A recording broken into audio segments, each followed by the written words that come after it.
各位朋友，大家好！又到我哋每星期嘅 Weekly Market Report 時間，今日係7月9號2026年，我係 Boris。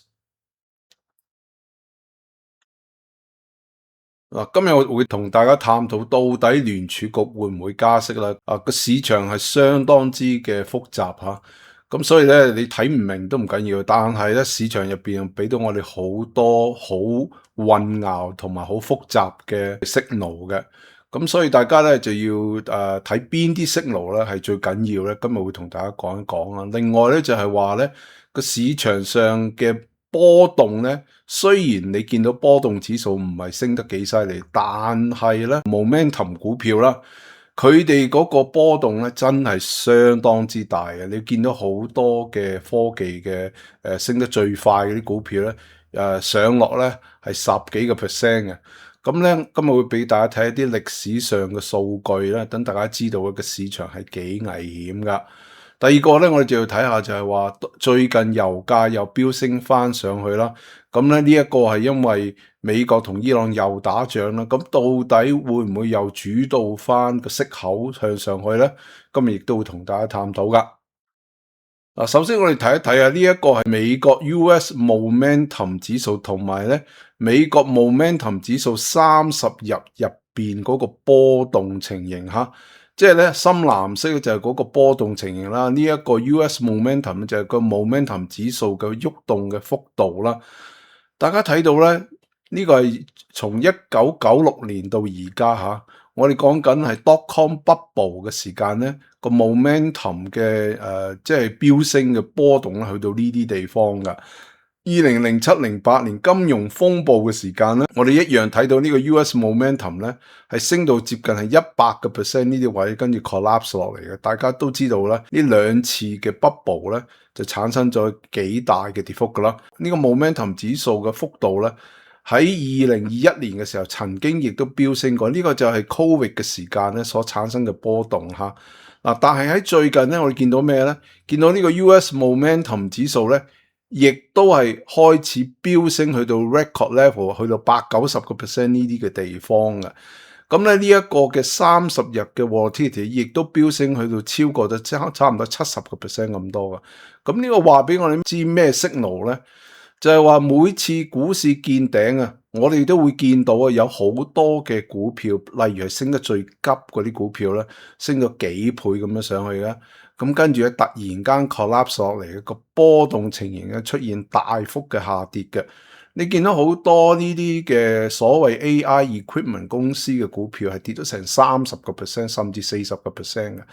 咁咧呢個就係嗰個 momentum 嘅改變啦。咁通常往喺呢啲地方，亦都係話俾我哋知咧，好大機會啊！呢啲股票係見咗頂噶，所以大家要小心啦。如果你仲係 chase 呢啲 AI 股票啊、AI momentum 嘅股票咧，分鐘跌落嚟嘅話，都唔知會蝕幾多嘅。嗱，咁呢個咧更加複雜嘅一個 study 咧，就係話俾我知呢個市場啊，係到底係 stock picking 市場啊，定係 broad market 市場？係咩意思咧？就係話你會發現咧，譬如話今年2026年啦，喺2月之後咧，個股市係相當之難揾錢嘅。嗱，點解咧？因為雖然個指數升啊，但係個 broad market 整體市場咧，基本上係向下去嘅。咁我哋就睇股票嘅 dispersion index 啊，同埋咧佢3個月嘅 implied correlation index。咁係咩意思咧？就係話當個市場係dispersion index 係一路向上升嘅話，即係話呢個市場係好狹窄，越嚟越狹窄。狹窄嘅意思咧，即係話係靠幾隻股票升，但係咧佢哋可以推動成個指數升，而整體個 broad market 咧係同個市場係脫鈎嘅，即係話市場升，整體嘅市場差唔多基本上大部分其他板塊咧全部都向下跌，咁咧產生一個好奇怪嘅市場哈。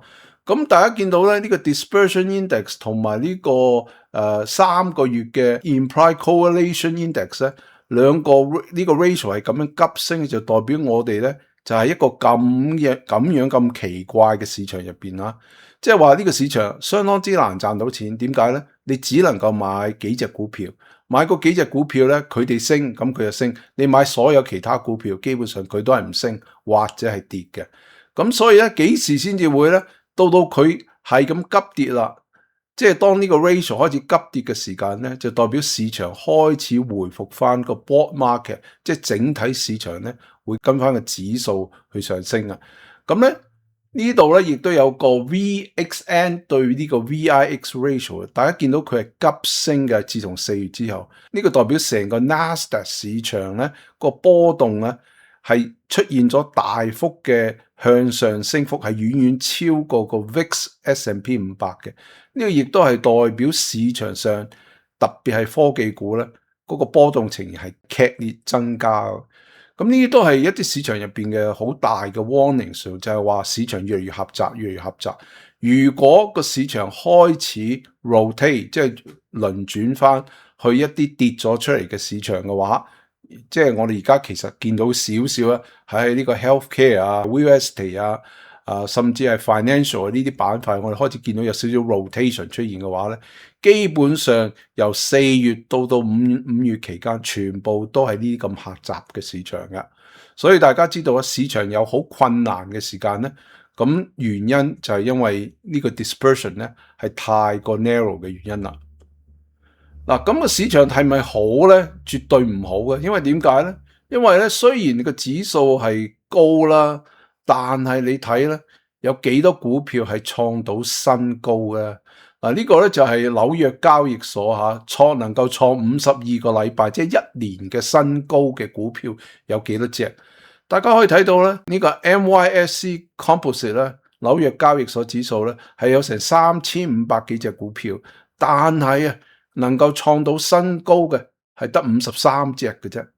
咁呢啲53隻可能都係一啲嘅科技股啊。咁你話個市場幾狹窄咧？大部分股票都唔跟個市場上升嘅。咁如果你話個指數喺個高位嘅時間，而真正能夠創到新高嘅股票係得咁少嘅話，你可以知道個市場內部啊係幾疲弱㗎。嗱，上個星期咧，我哋同會友講咧，就話呢個市場咧開始會出現問題，係點解咧？因為啊，呢一個 Chicken Money Flow Index 已經產生係 negative，即係話咧資金啊喺呢啲地方係 distribution 啊開始係 negative 噶啦。咁所以我見到呢個星期咧，Dow Jones 咧暫時咧只不過跌咗0.78點嘅。咁當然要睇埋星期五嘅收市啦，但係咧 RSI 咧就去翻到差唔多70以上，跌翻落嚟噶。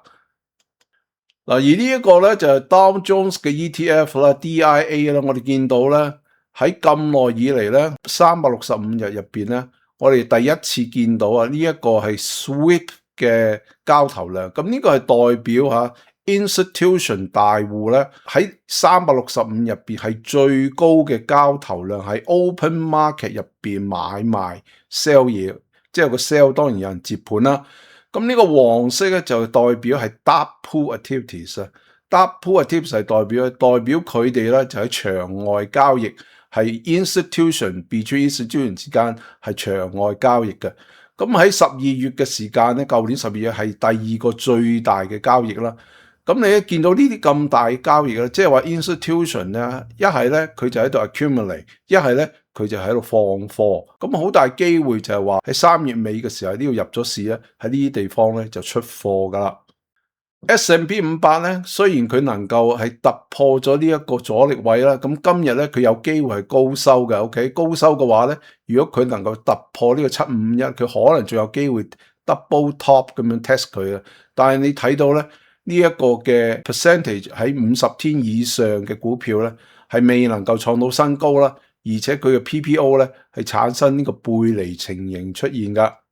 如果我哋睇佢 dark pool activities 咧，喺呢一個月入邊啊，我哋見到第一大即係最大同埋第4大最大嘅 dark pool 交投量啊，咁呢啲都唔係好跡象嘅，即係話咧佢哋institution 喺呢度有好大嘅交投量嘅出現啊。嗱，呢個係 Nasdaq Composite 啦，我哋見到咧 Nasdaq Composite 連續咧已經係有2個星期產生呢啲嘅 distribution 出現啦。跟住產生2個禮拜嘅 inside bar 之後，跟住再跌啦。跟住呢個星期咧，亦都係產生2個星期嘅 inside bar 之後咧，我哋會唔會跟住下個星期再見到佢跌落去咧？咁我哋下星期留意啦。但係咧，你見到佢個 on balance volume 咧係產生背離情形啦，即係話 negative 嘅 volume 咧係高過 positive 嘅 volume，而呢啲地方咧係產生背離情形出現已經係好多個月噶啦。另外咧，佢呢個 McCollum Oscillator 咧亦都係 negative，即係話咧參與股票上升嘅基本上冇嘅，係反而係下跌嘅。而我哋睇佢嘅 dark pool activity 一樣產生咗，就係話第一、第三、第四大最大交投量，咁呢啲地方都係一啲危險嘅信號嚟噶。即係一係佢就 break 上去，一係咧佢就跌落嚟。但係咧好多時咧，我哋會見到佢嘗試 break 上去之後，跟住 fail，跟住再跌翻落嚟，咁呢個就會係相當之嘅 bearish 噶啦。嗱，Russell 2000指數咧已經係 consolidate 咗好長一段日子嘅，我哋見到差唔多成個5月6月咧，佢都係啲高位呢啲地方 consolidate 嘅，而佢交投量咧係急劇下降嘅。咁我相信呢啲地方咧，亦都唔係有太大嘅買力喺入邊噶。喺一個星期同一個月嘅表現咧，我哋見到咧 energy 係排 number one，healthcare、financial、utilities 咧係排第二、第三、第四。第五係 technology， 大家可以見到啦，呢啲 healthcare、financial、utility 都係屬於防守嘅，而 energy 能夠突然間飆升，原因就係因為咧伊朗同美國嘅戰爭又好似又重新開始咁樣啦，所以呢啲嘅政治因素影響股市係相當之大啦，咁所以咧好難去預測個股市係會點走噶。